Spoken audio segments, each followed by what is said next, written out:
আসসালামু আলাইকুম। আপনি কি অনেকদিন ধরে সি প্রোগ্রামিং করছেন? ডাটা স্ট্রাকচার বা অ্যালগরিদম ইমপ্লিমেন্ট করতে গিয়ে কি আপনার মনে হচ্ছে কোডগুলো অনেক বড় হয়ে যাচ্ছে? কিংবা কোড ফোর্সেসে প্রবলেম সলভ করতে গিয়ে দেখছেন অন্যরা অল্প লাইনের মাধ্যমে সমাধান করে ফেলছে, কিন্তু আপনার অনেক সময় লাগছে। ঠিক এই জায়গাটাতেই সি প্লাস প্লাস প্রয়োজন। আজকের ভিডিওতে আমি আপনাকে দেখাবো কিভাবে আপনি একজন সি প্রোগ্রামার থেকে খুব সহজেই সি প্লাস প্লাসে নিজেকে সুইচ করতে পারেন। সি প্লাস প্লাসের গুরুত্ব ও আমার নিজের অভিজ্ঞতা।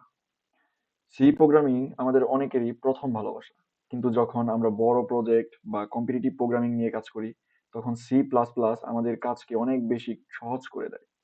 অনেকে মনে করে সি প্লাস প্লাস মানেই ওপি বা ক্লাসের বিশাল সব জটিল জটিল জিনিস। আসলে কিন্তু তা নয়। বিশেষ করে আপনি যদি একজন সি প্রোগ্রামার হন, তবে সি প্লাস প্লাস এর মাত্র 20 থেকে 30% নতুন কিছু শিখেই আপনি আপনার কোডিং প্রোডাক্টিভিটি কয়েক গুণ বাড়িয়ে নিতে পারেন। আমি আবারও বলতেছি, মাত্র 20 থেকে 30% নতুন কিছু শিখেই আপনি আপনার কোডিং এর প্রোডাক্টিভিটি অনেক গুণ বাড়িয়ে নিতে পারেন।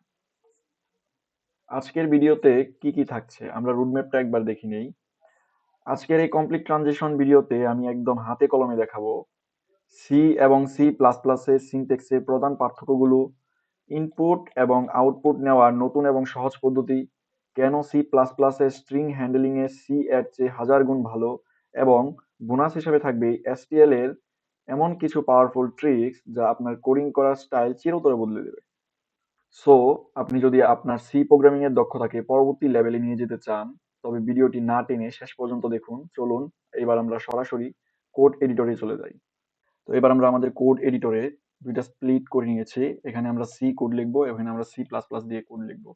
তো আমরা শুরুতেই চলে আসি, আমরা সি তে কিভাবে মূলত স্ট্রাকচারটা তৈরি করতাম। আমরা সি তে স্ট্রাকচারটা তৈরি করতাম hash include hash include stdio dot H, অর্থাৎ এটা দিতাম stdio standard input output dot H. তারপর আমরা চলে যেতাম ইন্টিজার মেইন ফাংশন, এখান থেকে আমরা আমাদের কোড লিখতাম, অর্থাৎ এখানে আমরা আমরা কোড লিখতাম। এরপর রিটার্ন 0 করে দিতাম। তো আমরা এইবার এই সেম কাজটাই, অর্থাৎ এই সেম স্ট্রাকচারটাই সি প্লাস প্লাসে সি প্লাস প্লাসের মতো করে লিখবো। অর্থাৎ এখানে আমরা শুরুতে hash include iostream using namespace std, আমি বুঝিয়ে দিচ্ছি এগুলো কেন লিখতেছি। মেইন ফাংশন, এখানে আমরা কোড লিখব,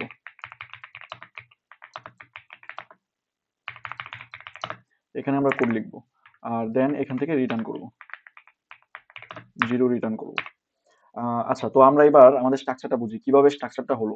তো আমরা সি তে কি করতাম, hash includes stdio dot H, অর্থাৎ স্ট্যান্ডার্ড ইনপুট আউটপুটের জন্য এই হেডার ফাইলটি লিখতাম, আর এখানে ইন্টিজার মেইন ফাংশন কল করতাম। মেইন ফাংশনের ভেতর আমরা এখানে কোড লিখতাম কার্লি ব্রেসের ভেতর, আর শেষে রিটার্ন করে দিতাম।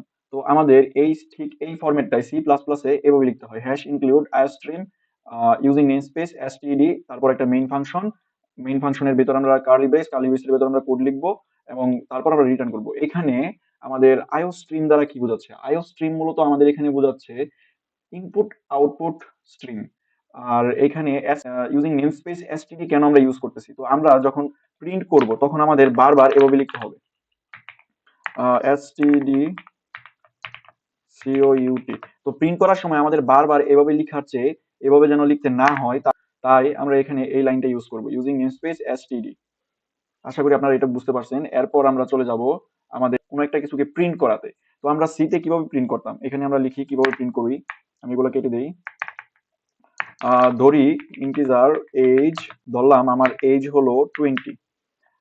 তাহলে আমি যদি এই 20 কে প্রিন্ট করতে চাই, তাহলে আমি কি করতাম, আমি শুরুতেই প্রিন্টএফ ফাংশন লিখতাম, print printf my age is percent D, অর্থাৎ এখানে ডেটা টাইপ হলো ইন্টিজার, তাই আমরা পার্সেন্ট ডি ইউজ করতাম, এবং একটা ব্যাকস্ল্যাশ দিয়ে নিউ লাইন ইউজ করতাম। তো এরপর আমরা কমা দিয়ে আমাদের এইজটাকে প্রিন্ট করে দিতাম। তো এটাকে যদি আমরা রান করাতাম তখন আমাদের কি আসতো আউটপুট। তো ধরি আমরা এটাকে রান করি, আমরা রান বাটনে ক্লিক করি, তো এটা রান হচ্ছে। তো আমি টার্মিনালটাকে নিয়ে আসি, এখানে আমাদের রান হচ্ছে মাই এজ ইজ 20, অর্থাৎ আমাদের এইটা কাজ করতেছে ঠিকভাবেই। তো এইবার আমরা সি প্লাস প্লাসে এই সেম কোডটাই লিখবো। আচ্ছা, আমি এগুলো কেটে দিই। শুরুতেই আমরা নিব একটা এজ ইন্টিজার টাইপে, integer age is equal to 20। Then আমরা প্রিন্ট করব। তো আমরা কিভাবে প্রিন্ট করব? সিওইউপি, সি আউট, অর্থাৎ আমরা এভাবে প্রিন্ট করব। আর এখানে ডাবল কোটেশন দেব। ডাবল কোটেশনের ভেতর my age is equal to, এখানে আমরা লিখব এর ডাবল এজিএইচ, অর্থাৎ এটাকে যদি আমরা রান করি তাহলে আমাদের সেম আউটপুট আসবে, মাই এজ ইজ 20। আমি আবার নিয়ে আসি টার্মিনালটাকে, মাই এজ ইজ 20, অর্থাৎ আমাদের এইটাও ঠিকভাবে কাজ করতেছে। তো এবার আমরা কোডটা দেখি, কোডে আমাদের মূলত কি বলা হয়েছে। তো এখানে আমাদের বলা হয়েছে শুরুতেই iostream input output stream use করেছি, আর এখানে আমরা using namespace STD use করেছি যেন আমাদের বারবার এভাবে লিখতে না হয়, অর্থাৎ এভাবে প্রিন্ট করার সময় যেন বারবার এভাবে লিখতে না হয়, তাই আমরা এইখানে ইউজিং নেমস্পেস এসটিডি ইউজ করেছি। আর এখানে শুরুতে আমরা ইন্টিজার এজ নিছি, ইন্টিজার টাইপের একটা ডাটা টাইপ, এর ভিতর এজ নামক ভেরিয়েবলের ভিতর আমরা 20 রেখেছি। দেন আমরা সি আউট, অর্থাৎ এইটা দিয়ে আমরা প্রিন্ট করবি। আর এইখানে আমরা দুইটা অ্যারো ইউজ করেছি, অর্থাৎ এখানে এই দুইটা অ্যারোতে যখন এইদিকে ঘোরানো থাকবে রাইট সাইডে, তো তখন এটা হলো প্রিন্ট করার জন্য। তো আমরা একটা সংখ্যা ইনপুট নিব, এবার ইনপুট নিয়েও দেখবো। তো আমরা আগে এটা একবার দেখি। প্রিন্ট করার জন্য শুরুতেই সে স্ট্রিং টু প্রিন্ট করবে, প্রিন্ট করার পর সে এইজ নামক ভেরিয়েবলটার ভিতরে যা আছে তা প্রিন্ট করবে। এইখানে কিন্তু সি তে যখন আমরা কোড করতাম, এই সি ল্যাঙ্গুয়েজে কিন্তু আমাদের ডাটা টাইপ বলে দিতে হতো, বাট আমাদের সি প্লাস প্লাস একটু বুদ্ধিমান, তাই তাকে ডাটা টাইপ বলে দিতে হয় না, সে নিজেই ডাটা টাইপ সিলেক্ট ঠিক করে নিতে পারে।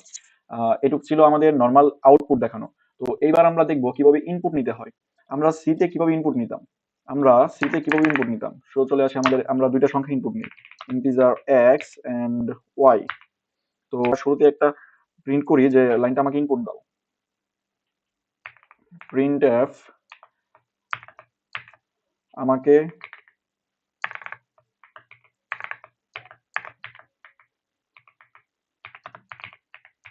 ইনপুট দাও দুইটা ডিজিট। তো এরপর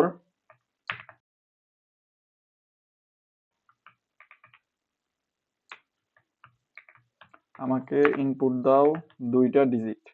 তো দুইটা ডিজিট আমি ইনপুট নিব। দুইটা ডিজিট কি ইনপুট নিব? আমি দুইটা ডিজিটকে ইনপুট নিব স্ক্যানএফ দিয়ে, এস সি এ স্ক্যানএফ। আপনারা জানেন শুরুতেই স্ক্যানএফ ইউজ করার সময় আমরা মানটাকে রিড করতেছি। তো রিড করার সময় আমাদের কিভাবে, স্ক্যানএফ এর সময় কিভাবে আমরা লিখব। তো শুরুতেই আমাদের দুইটা সংখ্যার ডেটা টাইপ দিয়ে দিতে হবে। দুইটা সংখ্যার এই ডেটা টাইপ যেহেতু ইন্টিজার, তাই আমরা পার্সেন্ট ডি ইউজ করব, পার্সেন্ট ডি, এবং আরেকটা সংখ্যার জন্য আরেকটা পার্সেন্ট ডি। এরপর আমাদের কোটেশনের বাইরে একটা কমা, এরপর এন্ড পার্সেন্ট ইউজ করব, অর্থাৎ এটা আমাদেরকে এইটার পয়েন্টারটা বলে। তো পয়েন্টারটা বলার জন্য আমরা এখানে এন্ড পার্সেন্ট ইউজ করব, এন্ড পার্সেন্ট এক্স, অর্থাৎ এক্স এর পয়েন্টার, এবং এন্ড পার্সেন্ট ওয়াই, অর্থাৎ অর্থাৎ ওয়াই এর পয়েন্টার আমাদেরকে বলবে। তো এই পয়েন্টারের ভিতর আমরা দুইটা পয়েন্টার দিয়ে দুইটা মান রাখলাম। দুইটা মান রাখার পর আমরা ঠিক এই জিনিসটাকে যদি প্রিন্ট করতে চাই, তখন আমরা নর্মালি প্রিন্ট এফ করে দিব। আচ্ছা, এইটা হলো আমাদের ইনপুট নেওয়া, নর্মালি আমরা প্রিন্ট এফ করে দিব, প্রিন্ট এফ। শুরুতেই আমাদের ডাটা টাইপ দিতে হবে পার্সেন্ট ডি, আরেকটা পার্সেন্ট ডি, এরপর আমাদের কমা, এরপর আমাদের যা প্রিন্ট করতে চাচ্ছি সেই দুইটার ডাটা টাইপ এক্স এবং ওয়াই, অর্থাৎ এইখানে আমরা প্রিন্ট করে দিলাম সরাসরি এভাবে। এখানে আমি একটা স্ট্রিং দেই, যেমন আমার আউটপুট, আমার সংখ্যা দুইটি, ডিজিট দুইটি হলো, ডিজিট দুইটি হলো পার্সেন্ট ডি এক্স এবং ওয়াই। এটাকে যদি আমি রান করি তাহলে আমার আসার কথা। আচ্ছা, এখানে আমরা একটা স্পেস দিয়ে দিয়েছি, তো স্পেসটা আমি কেটে দিচ্ছি। এইবার আশা করি হবে। তো আমরা এটাকে রান করি, এটা হলো সি ল্যাঙ্গুয়েজে লেখা। তো সি ল্যাঙ্গুয়েজে লেখা, যদি এটা আমরা রান করার পর টার্মিনালটা ওপেন হলো, তো টার্মিনালে আমরা দুইটা সংখ্যা দিব, এক্স এবং ওয়াই এর মান। ধরলাম এক্স এর মান 4 এবং ওয়াই এর মান 8। তো আমি যদি এন্টার চাপি তাহলে আমার আউটপুট আসবে, দুইটি সংখ্যা হলো 4 এবং 8, অর্থাৎ আমার আউটপুট ঠিকভাবে এসেছে। ঠিক এই প্রবলেমটাকে, এই কোডটাকে যদি আমরা সি প্লাস প্লাসে লিখতে চাই তাহলে আমরা এভাবে লিখবো। শুরুতেই আমরা ভেরিয়েবল ঘোষণা করব, এক্স এবং ওয়াই ভেরিয়েবল ঘোষণা করলাম। এরপর আমরা স্ক্যানএফ করব। স্ক্যানএফটাকে আমরা সি প্লাস প্লাসে সি ইন ইউজ করব। সি ইন এবং অ্যারোটা হলো সি ইন এর ভেতরের দিকে, অর্থাৎ সে স্ক্যান করতেছে বা রিড করতেছে, ইনপুট নিচ্ছে। তো সি ইন এক্স, আমরা এক্স কে ইনপুট নিব, তারপর আবার ওয়াই কে ইনপুট নিব। দেখেন এখানে আমাদের কোডটা কতটা ছোট হয়ে গেল, এখানে আমাদের ডাটা টাইপ ডিফাইন করে দিতে, ডাটা টাইপ বলে দিতে হচ্ছে না, তো সরাসরি সে নিজেই বুঝে নিতে পারতেছে। এরপর আমরা এটাকে যদি আউটপুট করতে চাই, তো আমি এখানে একটা লাইন লিখে দেই,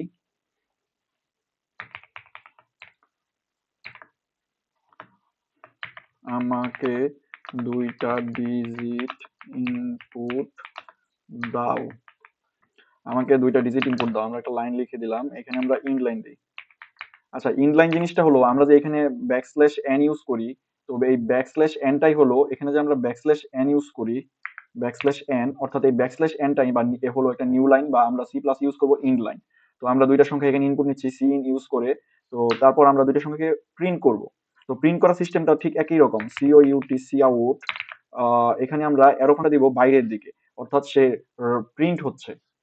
তো প্রিন্ট হওয়ার জন্য আমরা শুরুতে একটা স্ট্রিং দেই, যেমন দুইটি সংখ্যা হলো, 2টা ডিজিট হলো, তারপর আমরা একটা কোলন দেই, পর আমরা আবার অ্যারো চিহ্ন দেই দুইটা, এখানে আমরা এক্স এবং ওয়াই লিখে দিব, এক্স আর আবার অ্যারো ওয়াই। অর্থাৎ আমাদের এখানে দেখেন কোডটা কত ছোট এবং সহজ হয়ে গেল, এখানে আমাদের ডেটা টাইপ বলে দিতে হচ্ছে না, স্ক্যান অ্যাপ প্রিন্ট অ্যাপ লিখতে হচ্ছে না, শুধু সি আউট এবং সি ইন লিখে দিলেই আমাদের কাজটা কমপ্লিট হয়ে যাচ্ছে। তো এটাকে যদি আমরা রান করি, আচ্ছা এটা শেষে আমি একটা ইন্ড লাইনও দিয়ে দিই, নিউ লাইন। তো এটাকে যদি আমি রান করি, আমাদের টার্মিনালটা চলে আসবে এখন। এই তো আমাদের টার্মিনাল চলে আসছে, আমাদের টার্মিনালে বলতেছে আমাকে 2টা ডিজিট ইনপুট দাও। 2টা ডিজিট আমি ধরলাম 5 দিলাম আর 10 দিলাম। তো 5 এবং 10 দেওয়ার পর সে আশা করি আউটপুট দিবে 5 এবং 10 কে।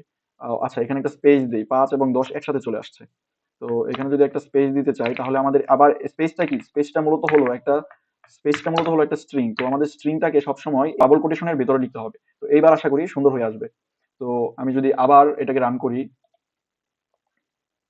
টার্মিনালটা চলে আসবে, টার্মিনাল চলে আসছে। তো টার্মিনালে আমি দুইটা সংখ্যা দিলাম 5 এবং 10, 2টা ডিজিট ইনপুট দিলাম, আর আমাদের এখানে চলে আসছে 2টা ডিজিট হলো 5 এবং 10, এই যে এখানে দেখতে পাচ্ছেন 5 এবং 10 চলে আসছে।